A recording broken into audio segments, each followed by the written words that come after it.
Hey, good morning.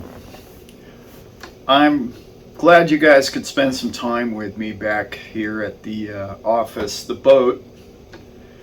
And I've been wanting to make this video for a long time.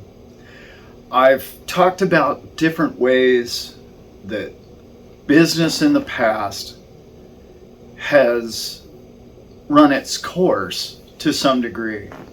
And I want to kind of explain that in banking terms today. And I hope this point can go from up here into wherever you people store your information. This is something that I see so clearly, and I'm so happy to see it come about.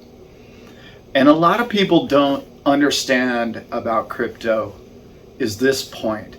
And I'm going to try and bring it home as clearly and as down to earth as I can make it for everybody, because it's so important, and it's really the foundation of what's happening. Okay, in the past, when you had a business idea, okay, let's say you wanted to open a storefront, okay, you had to go to the bank and hopefully get a business loan, okay? Now,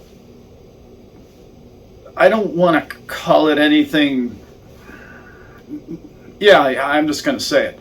To some degree, that's like going to an extortionist. That's just the old model. That's just the way we've done things for a long time with banking. And the beauty is, it's changing. And I'm going to explain why. Let's say you go to the bank, and the bank says, okay, you need $100,000, which would be a big loan for a small business, but nothing in compared to what it takes to open a new business, correct? So, okay, you want 100 grand. Well, what do you have in collateral? Well, nothing. It's just an idea that my friend and I created in my basement, my mom's basement. Well, but it's a really good idea. And they would look at you like, an idea on your computer about how you're going to save mankind? Yeah, right. Okay, the door's over there. A, you would never get that loan. B, if you did, let's see, your parents and everybody they knew who owned a home's mortgage would be collateralized. Yeah. So if the two kids in the basement fail, mom's out of a house. Seriously, that's the way we do banking. A business loan is virtually impossible to get. It must be collateralized by something. Okay, that's the old system. And anybody that's gone up against it understands the impossibilities of it all. Anyway, the old system has some other flaws. You have to even know a bank. In other words, I've talked about this in many other videos. 50% of the people on the face of this planet don't have a bank account. I don't care how good your idea is, when you walk into a bank and you don't even have a bank account, are they going to loan you money? No. So where does the creativity come from for those people to exploit their ideas and to better mankind? How? Now you can see where that's been suppressed, right? Or held down. Intentionally or not, that's what's happened, right? Okay, so now let's get to the good part. That's the sad part of the story, right? Or could be sad, or has been sad in the past. The good part of the story is we now have crypto companies. I'm not going to call it a cryptocurrency again, because sometimes people get lost in the currency part of it. So now the two guys in the basement have this amazing idea. Wow, we can do it all with software. Oh, okay, cool. All right, so this protocol runs on top of this platform, and I can write the code, and I've made the code. So they've now made this transaction that can go global, like to everybody out there instantly. and it'll change the way your app or decentralized apps, dApps, work on your phone to save you time in your day or help your banking out or create interest or create you income. All of these different ideas. Now this guy has an avenue. Okay, Allan, what is the avenue? Thought we'd never get to it. You can create what's called an ICO. Okay? Initial coin offering. They're not done so much as they used to be. They were kind of bigger a few years ago, but they're still happening. And essentially they do this. They create an idea, a white paper. And the idea is written out in a sheet of paper, simply enough. And this idea has all the things they're going to achieve. Not necessarily all the code that proves they're going to do that, but the ideas and as best they can the code and painting the picture of what the business idea is going to be. Okay, we all got that. It's a white paper. Well, these guys say, okay, we're going to make 1 million tokens, whatever the product company is. Okay, we'll call it the Guys in a Basement. That's their product. So Guys in a Basement goes out to an ICO market. And there's only 1 million tokens out there. The total net value of this thing is 1 million tokens. Bidding might start at 0.0004, 4 zeros, and a number. Okay?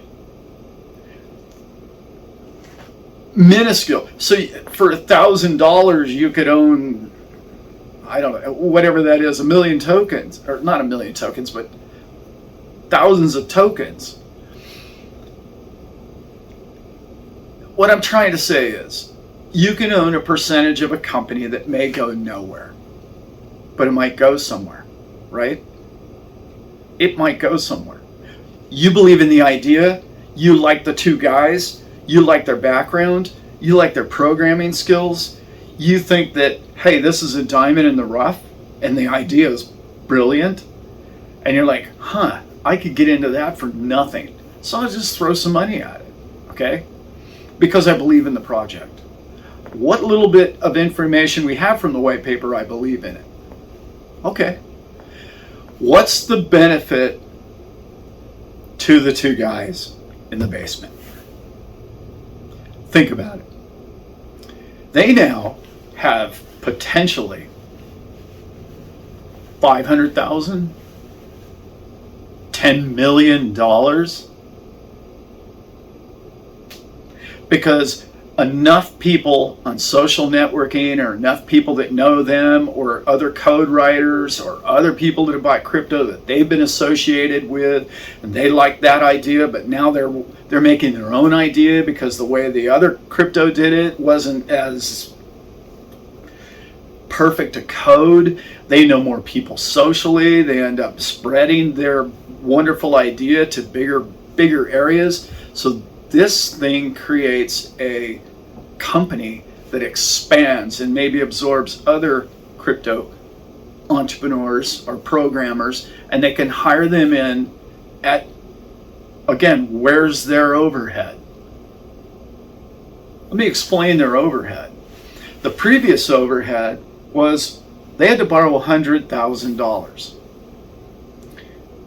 to the extortionists. And the mom's house was the collateral. And within 30 days, they have to start making payments on a $100,000 loan. Yeah, it might not be that much, but it's $500 a month or something, okay? Immediately, 30 days later, they're having to pay a payment. And if you miss the payment, mom's house goes away. In the ICO, they have $500,000 given to them. And again, what is their overhead? A couple of laptops? They don't have a building. They don't need a building. They don't need a secretary. They don't need an accountant. This is software that's running permissionless. It's autonomous. This is running 24 hours a day. They've just simply put it out in the internet, and it's cruising along. And it's gaining in value. And you say, well, can it be that easy? Yeah, it can be exactly that easy. And that's the difference between where banking was and where entrepreneurs are going. And why are they going there? I just explained to you. These two kids have no monthly payment, no employees, and virtually no overhead other than their laptop, the electricity use, or whatever it might be. You know, keep the lights on, of course.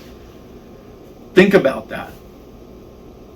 So now, let's say somebody comes up with a great idea that's almost identical to their idea.